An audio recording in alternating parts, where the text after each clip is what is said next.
Hello, my name is Elias. I also go by Arts No Sin on YouTube. And you may notice that the proportions on this drawing are off. Very off to most people's perception of what anatomy should be, including, this kind of style would be pretty anatomically correct. So what happened? Well, long story short, I just didn't pull up a reference photo. That's what happened. I didn't use reference, which you should use reference in any painting you want to do. If it's just a sketch, just draw it. Just get the idea out on paper. Honestly, sometimes it's better to just throw things out on paper. It can look better that way. But if you're doing a painting, just pull up a reference photo. You'll thank me later. But that's probably not why you clicked on this video. The reason why you probably clicked on this video is because some people don't always realize it. It's like, oh, you're an artist, you must be so talented, so amazing. Can you draw me? I've actually never had that happen to me before yet, since I didn't really get into drawing until middle school, and I didn't really start taking it seriously until junior year of high school. So I never really got that, which probably for the best. I don't like attention, which is saying, it's kind of ironic since I do want to be on YouTube, be on social media, do stuff that you need to have all eyes on you for, but, it's, the reason why I do art is because I do think it's important to share, especially right now with AI art. It can be very scary to be a creative if you don't know if the whole industry could be traded to robots, essentially, which there's existentialism probably would be a good word to describe it. But back to the point, which the point I guess would be that artists make bad art a lot of the time, and for the most part, this video is meant to just give people hope that, yes, you can draw. It's very difficult. It's not easy. It takes a lot of practice. It takes a lot of effort. I know. The infamous, you just gotta practice. Trust me, it was exhausting to hear that over and over and over, and just practice. Like, okay, what does that mean? I will tell you, it means you practice your fundamentals, and then you break your fundamentals. Perspective, anatomy, clearly I need to work on that. But all in all, being a creative in any sense just takes a lot of passion. And you can't learn to be passionate, essentially. You can learn to be passionate in, survival. It's like data analysis. I'm passionate about data analysis. Who will ever say in their entire, for the majority of people will say that, oh, I'm passionate about data analysis. It's like, no, people, for the most part, would never want to work on a computer, on a spreadsheet, just working for a faceless corporation, which a lot of the time people give up on things that they are passionate about. I've wanted to. It can be difficult to find your footing on a creative stance because there's no real there is plenty of platforms to stream your art, post your art, but none of those are really fulfilling in any sort of way. So it's like you have to get really, really lucky to get your art recognized. And it's like, if I get any comment on my art, even if it's a hate comment, I'm like, oh my gosh, somebody recognizes me. Someone has an opinion on what I'm doing, which is very validating because I've done art since middle school. I've been taking it seriously for about 4 years now, And it's very validating when people say, oh, you do art. That's pretty cool. And they look at your art and it's like, and there's a variety of reactions. And it's like, oh, I like that one. And it's like, you like that one? Really? I guess that's kind of how TikTok works a lot of the time. It's like, okay, I'm just going to post this video and it somehow gets like it feels like a million views. But either way, it's like, really, that's what you like? Which, everyone has their tastes, but, and of course, I want this video to do well, but if it doesn't, that's fine. There's nothing wrong with making something that doesn't do well because you made it yourself. It's like, it's your thing, which a lot of people who don't do art really don't understand that. It's like you're creating something out of nothing, and it's like there's very little industries that you can quite literally create something out of an actual blank canvas, whatever that may be. And there's so many ways to do art, and I feel like that's inspiring in a sense and also so overwhelming.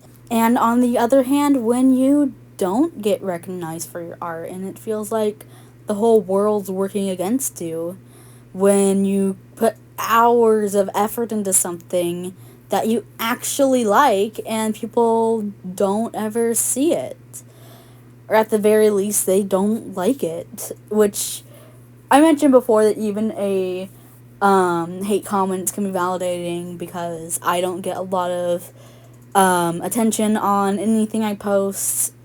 I've been posting on Instagram and TikTok, mostly TikTok, for about 3 years now, and it feels like nothing I do is good enough unless it's what everybody else wants. And a lot of what I want to do is what not a lot of people want to see.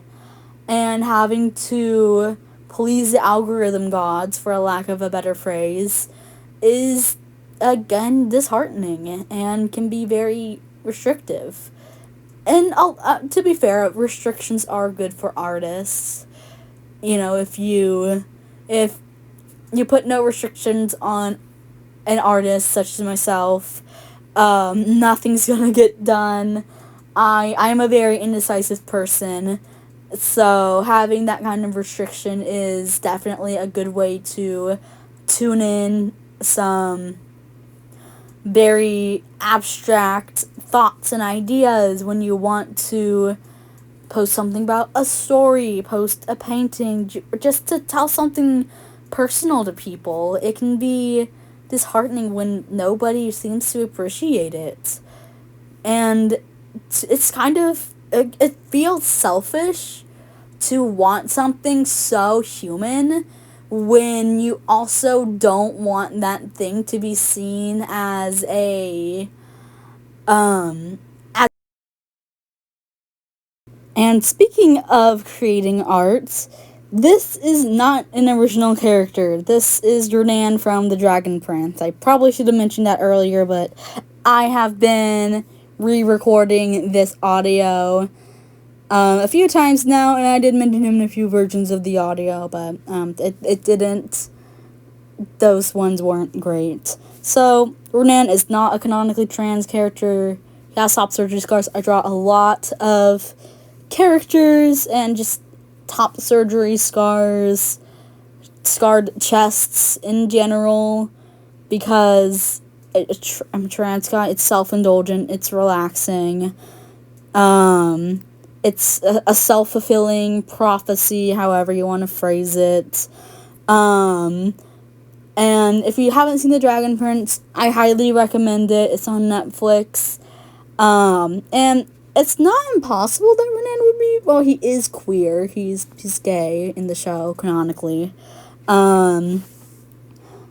It's not impossible that he wouldn't be trans. There is 2 canonically trans characters in the show, and the main character, Callum, his story is very trans-coded, there's a lot of, basically, he's a human. Humans can't do magic in the show. And he grows up believing that, oh, I'm never good at anything. I don't belong here. And he finds out that, he finds magic and is like, oh my god, I don't have to do dark magic and kill magical creatures to do magic. But I need this special item to do magic with, and oh no, I don't have this special item anymore. And so like, oh wait, I can do magic, because I'm the main character. I can do anything. There's a lot more to it, but that's a very spoiler-free-ish summary of his experience, which, feeling like an outcast and feeling like you don't belong is definitely a part in, being trans and being neurodivergent. A lot of these characters in this show are probably neurodivergent because, let's face it, a lot of artists and creatives are neurodivergent, so I guess it's just another self-fulfilling prophecy, which there's nothing wrong with that, and I feel like there's a lot anti-cringeness, I guess, and there's nothing inherently wrong with just being unimpressed with someone who is not acting their age. There's nothing wrong with not enjoying how people behave, but it's also like, just leave them alone. Some people on the internet are just like, you're cringe, you like anime. Inherently wrong with enjoying how people behave, but it's also like, just leave them alone. Some people on the internet are just like, you're cringe, you like anime, that's cringe. And it's like, I like animation. Yeah, okay. Just like, that's another subject. Trust me, there are plenty of things that I can go on an hour-long tangent, but this video is already full of tangents, and we're not even 20 minutes into the video that has absolutely no script. So, I guess there's some insight onto how I work. I'm autistic. I'm trans. Nice to meet you, I guess. So I just feel like there's a lot of, which I guess goes back to my original point, is that artists make bad art. And it doesn't matter how old you are, because to a lot of artists, the bar is always moving. There's so many trends to look around for. There's just a million different things that can probably be better explained by a more experienced person, but I'm not that person. And you've made it this far into the video. I'm kind of impressed. Good job. Have a sticker. And it's not impossible to make good art despite not making... It's not impossible to make good art. It's just going to be under a lot of bad art.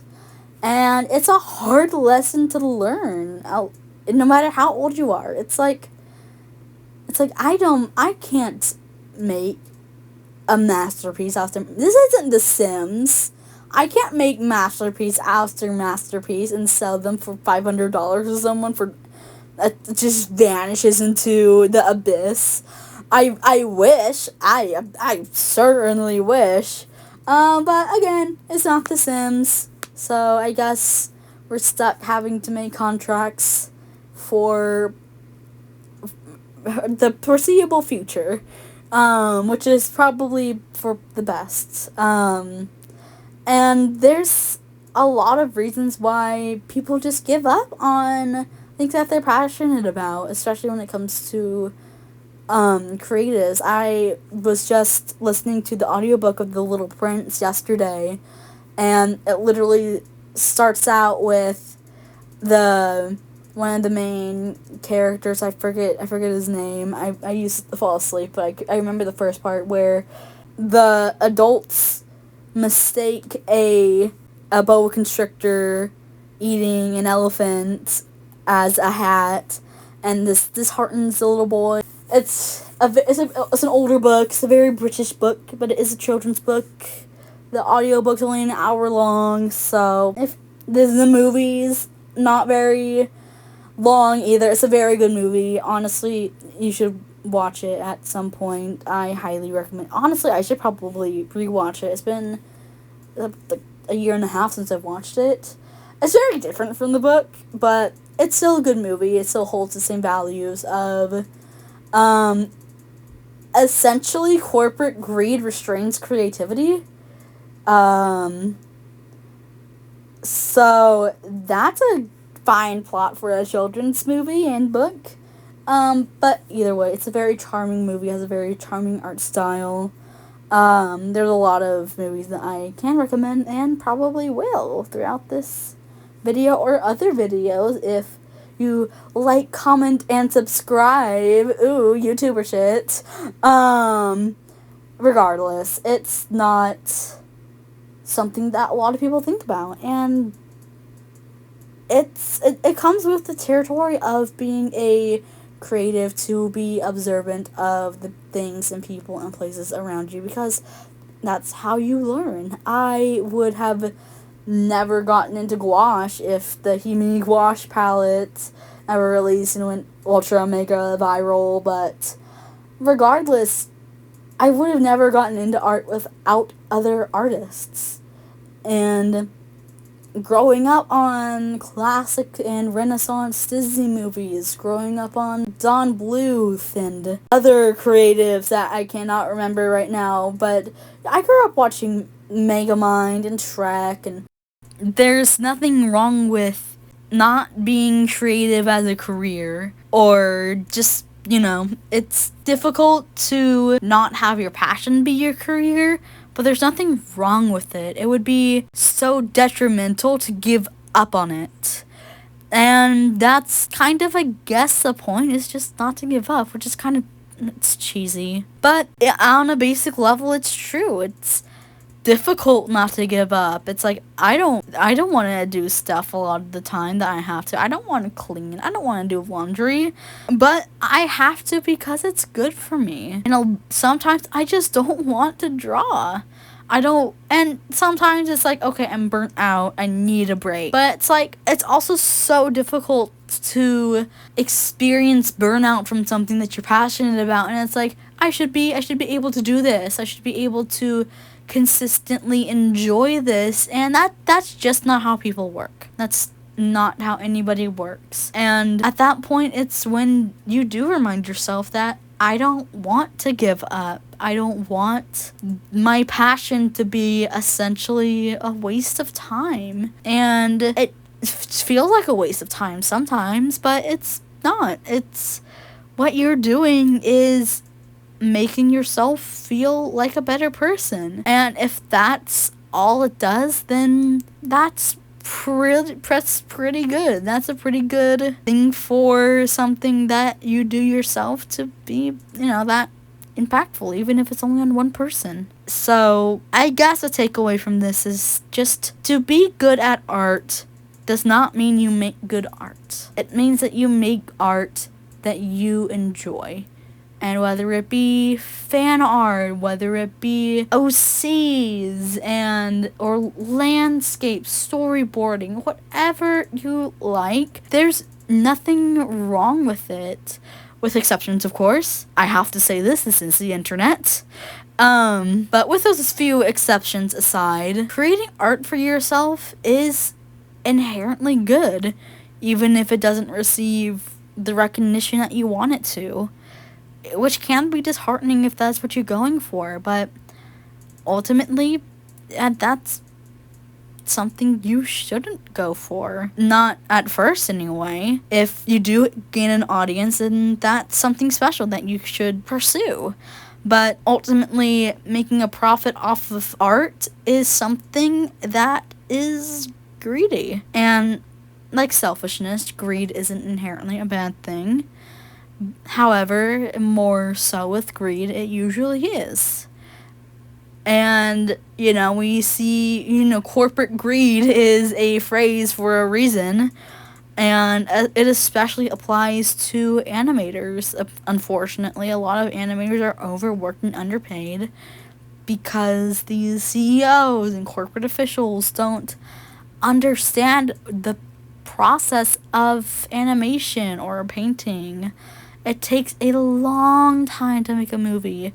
It takes a long time to make a painting. And that's awesome in the sense of it, in the grand scheme of it. It's awesome to spend so long on a piece of work that you genuinely enjoy and you get past those hurdles. And this project that you are currently looking at is a project that I really wanted to enjoy but just couldn't because I was beating myself up the whole time, telling myself why does this suck? Why am I not just as good as I should be at this point? I've been doing art for nearly 10 years. Why does it look like something I would draw in early high school? And the fact is, it doesn't. I have improved. This painting, it probably isn't the best way to put it, but I'll put images on screen of pieces that I genuinely enjoyed making and genuinely loved the result of. So it's been a few weeks since I've worked on it, but just either way, art can be a very stressful hobby, and if it does end up being a hobby for me, that's fine, but yeah, it's not the best, but like, what can you do sometimes? So I feel like this is a good start of just putting myself out there, being a more confident in my art and being a more confident person in general, which is easier said than done. I know I definitely have improved my confidence, especially since I've started being more open about myself. And, a lot of things can change in a very short amount of time. It's been 3 weeks since I've started the voiceover for this video. The last section was done in essentially just one big take, and I'm probably going to do it again. Be just doing that for voiceovers until I get a handle on doing voiceovers in general and doing YouTube stuff and being a more consistent in outputting content, which can be. I'm not a very consistent person. I tend to procrastinate. I feel like that's very common in not only artists, but people with ADHD and autism, which there is a lot of overlap with those two things. But, like, it is what it is. And yeah, I remember doing this piece and just being so stressed out and, again, beating myself up about how bad it looked, which, as I explained earlier in the video, I know why it looks bad. I didn't use reference. I jumped the gun a lot doing this piece, just went straight in, then I had to erase the whole thing, which I don't think I recorded. So I was already stressed out doing the piece when before I started actually recording, so I think I just wanted to get done with it as soon as possible, which made me rush it, which is not a great thing to do with art. And yeah, it can be it can be really disheartening when you see yourself put all this effort into something and it just keeps on looking worse and worse as you work harder on it, which can be very stressful, especially as younger artists. When I was first getting into art in middle school, and I would see people my age doing art that was better than me, even though I had just started probably a week ago at that point.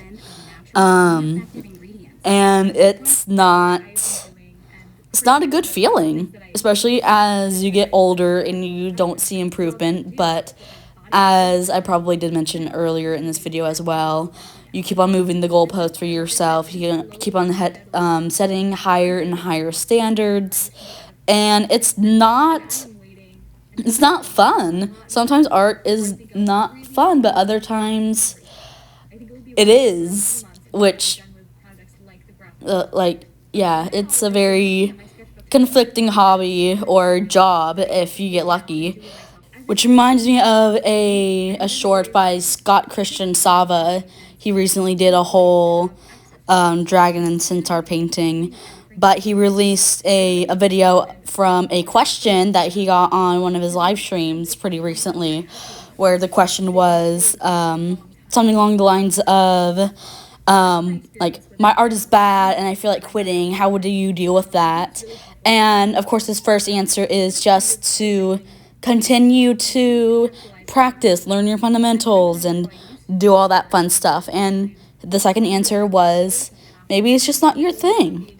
And I feel like a lot of people, when they start something new, they don't want to, especially when they're young, and especially if they have friends that are doing it, they want to pretend that they like a thing that they don't actually really enjoy that much, just because everybody else is doing it, or they think they like it, or think they're supposed to like it. And it can be really stressful. And I'm not saying that art isn't my thing at this. If art wasn't my thing, I wouldn't be making this video. But at the end of that video, Scott said that you create art because you enjoy it, not necessarily because you think you're good at it. And sometimes I don't think I'm good at art. Sometimes I think I'm amazing at art. It's like that whole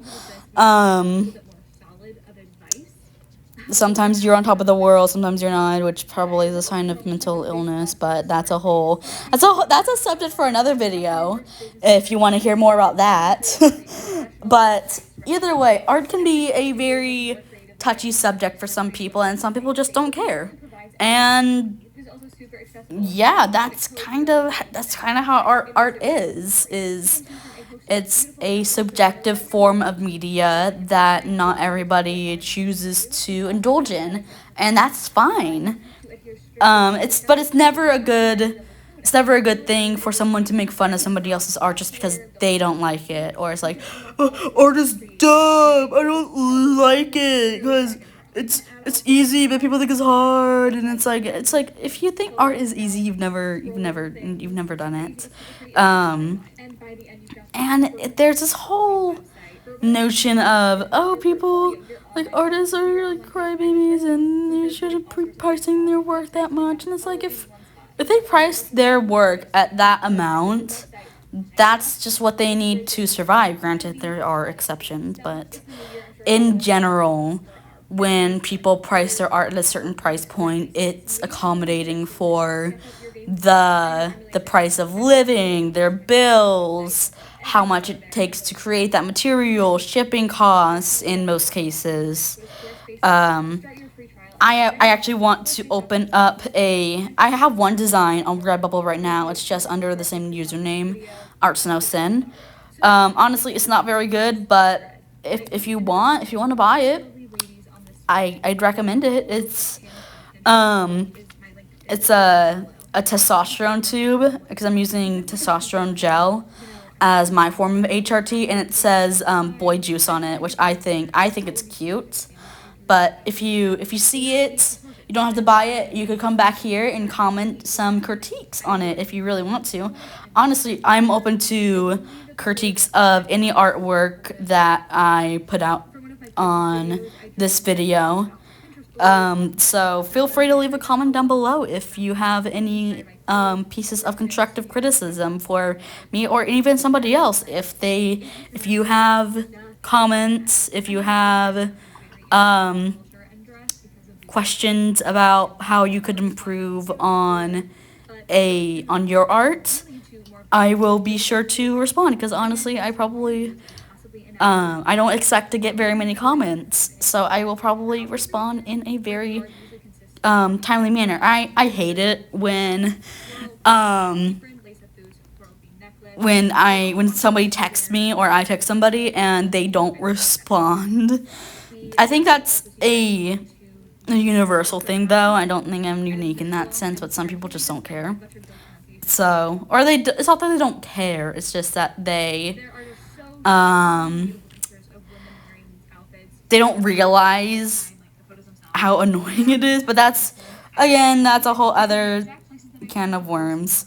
But yeah, if you enjoyed this video, make sure to give it a thumbs up, and I will let the video play on. Thank you very much for watching, and I hope you have a great day.